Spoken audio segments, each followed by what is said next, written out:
Hello everyone and welcome to chemical engineer Mathers. आज हम देखेंगे लॉगरिथमिक एंड इट्स प्रॉपर्टीज। तो बेसिकली लॉगरिथमिक होता क्या है? अगर मान लीजिए x ग्रेटर देन 0 है एंड b कोई कांस्टेंट है जिसकी वैल्यू 1 नहीं हो सकती और b क्या होना चाहिए? Positive, greater than equal to 0 होना चाहिए। तो हम इसको एक रिलेशन में लिखते हैं। वो रिलेशन है y equals to log b x, base b and x। इस रिलेशन को हम क्या बोलते हैं? Logarithmic relation. ठीक है, इसी रिलेशन को हम लॉगरिथमिक रिलेशन बोलते हैं।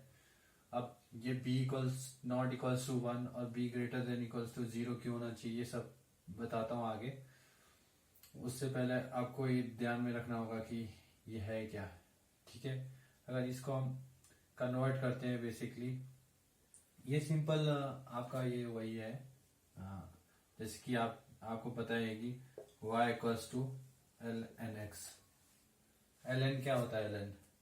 एल एन आपको बता देता हूँ। ये होता है y लॉग b, कोई कांस्टेंट है तो e की वैल्यू पता ही होता है 2.7। ये भी कांस्टेंट है, ग्रेटर देन पॉजिटिव है, नॉट इक्वल टू 1 है।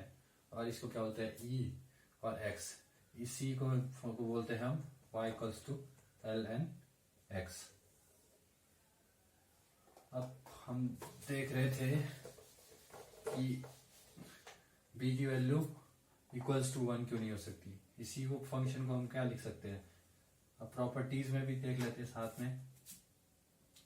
अगर कोई लॉग है b है और c या x ले लीजिए। अगर इसको हमें बेस चेंज करना है तो इसके एक फॉर्मूला होता है, बेस c मान लीजिए, x लॉग सेम बेस पे ये b। इस प्रॉपर्टी को यहाँ यूज कीजिए तो क्या बनेगा? c x log c b। अगर b की वैल्यू 1 रहती है तो लॉग 1 कितना होता है? 0। log 1 0 होता है तो y equals to something upon 0, undefined. इसलिए आपका 1 इक्वल 1 नहीं हो सकता। इसके बाद b greater than equal to 0 क्यों होना चाहिए, ये भी देख लेते हैं कि ग्रेटर देन इक्वल टू 0 क्यों होना चाहिए।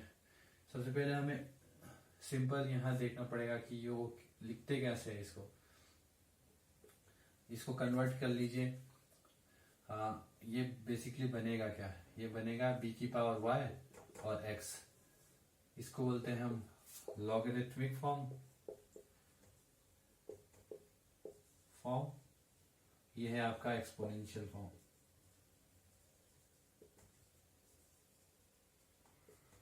ठीक है, अब हम सपोज करना है यहाँ पे b की वैल्यू क्या?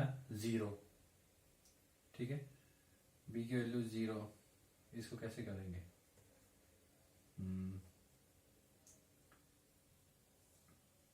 0 की power y equals to x। 0 की पावर कुछ भी होता है तो क्या बन जाता है? अनडिफाइंड।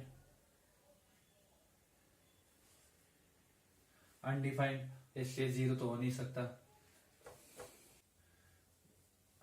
जब सपोज कीजिए b की वैल्यू 0 मान लेते, बेस की वैल्यू हम क्या लिखेंगे? हाँ, इसको बताना भूल गया, इसको बेस बोलते हैं, ये आर्गुमेंट है,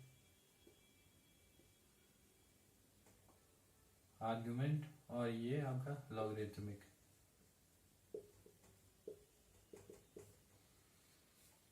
अगर हम बेस की वैल्यू 0 लेते हैं और सपोज y की वैल्यू क्या होगी?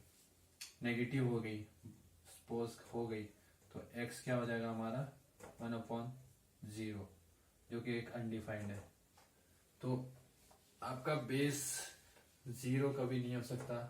और नेगेटिव की बात करते हैं तो हम बेसिकली ये क्या? एक्सपोनेंशियल फंक्शन कब वैलिड होता है? जब आपका ये जो वैल्यू है वो रियल नंबर आना चाहिए, तभी वैलिड होता है। इसकी जो टोटल वैल्यू है वो रियल नंबर आनी चाहिए। अब सपोज कीजिए